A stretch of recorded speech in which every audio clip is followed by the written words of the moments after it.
Bärndütsch-Kürsli für Anfänger von Günter, Struchen. Teil 1. Nidsi, runter. Mit feuerzündrotem Grind kam Vater die Treppe Nidsi gestürmt, baute sich vor uns auf und schrie, dass er plötzlich wissen wolle, wer sich die Frechheit erlaubt habe, ihm eine faule Zwetschge unter das Kopfkissen zu schmuggeln.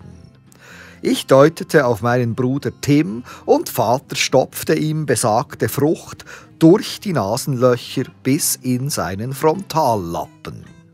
Heute hat Tim eine ausgeprägte Lernschwäche und panische Angst vor Fallobst.